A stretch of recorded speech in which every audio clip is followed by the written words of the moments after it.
Welcome back. Chapter number 3 की आज हम बात करेंगे क्लासेस एंड ऑब्जेक्ट्स। इसके अंदर इसके कंटेंट जो है 3.1 में व्हाट इज़ क्लास, 3.2 में व्हाट इज़ एन ऑब्जेक्ट और उसके बाद 3.3 में मेथड्स क्या होते हैं, 3.4 में हम देखेंगे कंस्ट्रक्टर्स क्या होते हैं और 3.5 में हम एक्सेस मॉडिफायर के बारे में पढ़ेंगे। आज का जो टॉपिक है वो हमारे पास 3.1 और 3.2 इन दो टॉपिक्स पे हम बात करेंगे आज, यानी क्लासेस क्या होती हैं और ऑब्जेक्ट्स क्या होते हैं। व्हाट इज़ क्लास, डेफिनेशन की अगर हम बात करें तो अगर जनरल हम देखें तो क्लास एक मैप की तरह होती है। जिस तरह कोई भी बिल्डिंग बनने से पहले उसका एक मैप तैयार किया जाता है, उसी तरह हम क्या करते हैं, एक मैप बनाते हैं क्लास के थ्रू। अब डेफिनेशन को अगर हम देखें तो वो क्या है जी, a class is a template that are use to create an objects, यानी कि एक ऐसा टेम्पलेट है जो क्या अलो करता है हमें कि हम ऑब्जेक्ट्स को क्रिएट कर सकें। अब ऑब्जेक्ट्स जो है, आप सपोज कर लें कि जैसे बिल्डिंग्स हैं वैसे ऑब्जेक्ट्स हैं, तो जो मैप है वो एक क्लास है, यानी कि एक क्लास जो है वो एक मैप की तरह है और ऑब्जेक्ट्स उस क्लास के अंदर बिल्डिंग्स की तरह है। तो हमें पता है कि बिल्डिंग अगर हमने बनानी है तो उससे पहले उसका मैप होना चाहिए। इसका मतलब क्या है कि जब हमने ऑब्जेक्ट्स बनाने हैं तो वो हमेशा जो है वो ऑब्जेक्ट्स हमेशा क्लास के थ्रू ही बनते हैं। क्लास के बगैर हम ऑब्जेक्ट्स नहीं बना सकते। अब अगर आप ये कहें कि ऑब्जेक्ट्स के अंदर क्लासेस हो सकती हैं तो वो भी बात गलत है, ठीक है, क्योंकि बिल्डिंग के अंदर जो है वो मैप नहीं होता, मैप के अंदर बिल्डिंग होती है। मैप को फॉलो करके हम बिल्डिंग बनाते हैं। तो ऐसे ही क्लासेस और ऑब्जेक्ट्स का कॉन्सेप्ट है कि क्लास के अंदर ऑब्जेक्ट्स हो सकते हैं लेकिन ऑब्जेक्ट्स के अंदर क्लासेस नहीं हो सकती। ठीक है जी, तो ये बात हमें क्लियर होनी चाहिए। And to define object data types, ये ऑब्जेक्ट की डाटा टाइप भी एक मखसूस होती है जो डिफाइन की जाती है। एंड मेथड्स, और ख़ास मेथड्स भी होते हैं उस क्लास के अंदर। अ class is a user defined prototype. दूसरी डेफिनेशन इसकी है कि यूज़र जो प्रोग्राम लिख रहा है या यूज़ कर रहा है वो एक प्रोटोटाइप डिफाइन करता है। प्रोटोटाइप कहते हैं एक सैंपल, जो प्रैक्टिकल जो काम हमने करना है उसका जो हम सैंपल तैयार करते हैं उसको प्रोटोटाइप कहते हैं। A class is a user defined prototype from which objects are created. जहाँ पे ऑब्जेक्ट्स बनते हैं वो एक प्रोटोटाइप है, उसको क्लास कहते हैं। क्लास को डिक्लेयर किस तरह किया जाता है, इसके जो कंपोनेंट्स हैं मेन, वो सबसे पहले है मॉडिफायर, इसको एक्सेस मॉडिफायर भी कहते हैं। और ये तीन किस्म के होते हैं, एक पब्लिक, उसके बाद प्राइवेट और उसके बाद प्रोटेक्टेड। अब पब्लिक क्या है जी, कि हमारा जो कोड है वो पब्लिकली अवेलेबल होगा, किसी दूसरी क्लास के लिए भी, कोई दूसरी क्लास भी उस कोड को इस्तेमाल कर सकती है। प्राइवेट अगर कर देंगे तो वो सिर्फ इसी क्लास तक महदूद रहेगा। और प्रोटेक्टेड वो सेफ्टी के लिए हम करते हैं। इन तीनों को हम आगे जाके मज़ीद डिटेल में डिस्कस करेंगे। क्लास का नेम होता है, क्लास का नेम एक मखसूस नेम होना चाहिए और वो नाम जो है कोई भी आप रख सकते हैं। और एक बात याद रखनी है, क्लास के नेम के दरमियान स्पेस नहीं होनी चाहिए, ठीक है जी। और उसके बाद जो है सुपर क्लासेस होती हैं अगर ज़रूरत है। सुपर क्लास वो क्लास होती है कि अगर उस क्लास से कोई और क्लास अखज़ की गई है तो जिस क्लास से क्लास अखज़ की जाती है उसको सुपर क्लास कहते हैं, या इसको पेरेंट क्लास भी कहा जाता है। उसके बाद क्लास की बॉडी होती है, इस बॉडी के अंदर वेरिएबल्स होंगे और वो इंस्टेंस वेरिएबल, स्टैटिक वेरिएबल और उसके बाद जो हैं वो मेथड्स होंगे और कंस्ट्रक्टर्स होंगे। ये क्लास डिफ़ाइन की गई है। क्वेश्चन भी आपको आ सकता है कि क्लास को किस तरह डिफ़ाइन किया जाता है। तो क्लास को जब भी हमने डिफ़ाइन करना है सबसे पहले एक क्लास लिखना हमने, और ये कीवर्ड है, ठीक है, क्लास का कीवर्ड। और इसमें आपने एक बात याद रखनी है, सब जो है वो स्मॉल लेटर्स होंगे। क्लास का कीवर्ड, उसके बाद क्लास का नेम, और क्लास का नेम कोई भी आप रख सकते हैं, ठीक है। और उसके बाद जो है ये ब्रेसेस होंगी, करली ब्रेसेस, और इसको आपने एंड भी करना है। जो भी ब्रैकेट आपने स्टार्ट करनी है उसको अगर आपने एंड नहीं किया तो कोड में जो है वो एरर आएगा, ठीक है। यहाँ पे वेरिएबल्स होंगे, वो variables instance variable, static variable, और उसके बाद मेथड्स होंगे। और वो मेथड जो हैं वो मेथड्स के अंदर जो वेरिएबल होते हैं उनको हम लोकल वेरिएबल कहते हैं, हमने पहले पढ़ा हुआ है। तो ये दो पार्ट होते हैं क्लासेस के बेसिकली, ठीक है। उसके बाद जो है अगर हम मज़ीद डिटेल इसके देखें तो ये आपको दो बार्स नज़र आ रही हैं।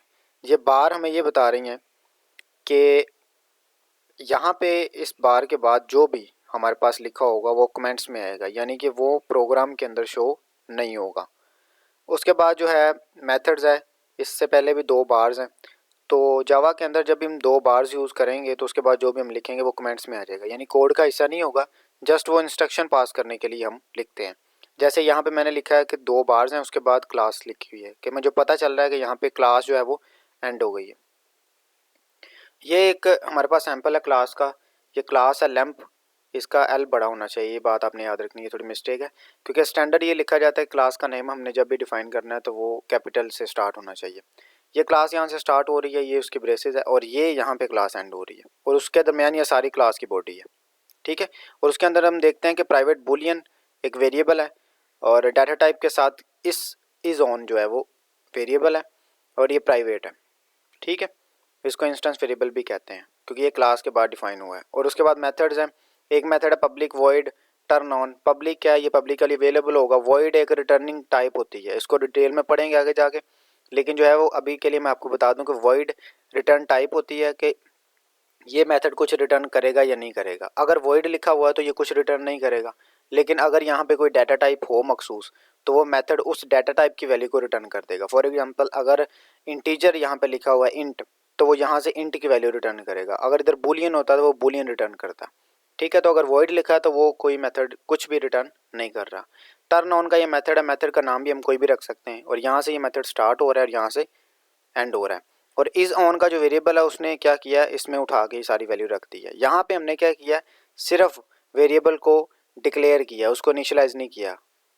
डिक्लेयर का मतलब क्या, डाटा टाइप के साथ जोड़ा है बस, और यहाँ पे हम उसको इनिशियलाइज कर रहे हैं, वेरिएबल को वैल्यू असाइन कर रहे हैं मेथड्स के अंदर, मेथड के अंदर, ठीक है। उसके बाद दूसरे पे अगर आप आएँ तो उसमें भी टर्न ऑफ का मेथड है और ये उठा के इसमें फॉल्स रख रहा है। ये बता रहा है कि ये मेथड को जब हम कॉल करेंगे तो ये लैंप को ऑफ करवा देगा, ठीक है जी। तो यहाँ पे ये मेथड एंड हुआ और यहाँ पे ये क्लास एंड हो गई। क्लास क्या है, सुपर क्लास भी हो सकती है, सब क्लास भी हो सकती है। सुपर क्लास मैंने पहले बताया वो क्लास होती है जिससे क्लासेस अखज़ की जाती हैं, ठीक है। और सब क्लास वो क्लास होती है जो किसी दूसरी क्लास से अखज़ की गई हो। A Java super class is a class which gives a method और method to Java sub class, कि जो सब क्लास को मेथड देती है या उसको इंस्ट्रक्शन पास करती है, उसको सुपर क्लास कहते हैं। इसको पेरेंट क्लास भी कहा जाता है।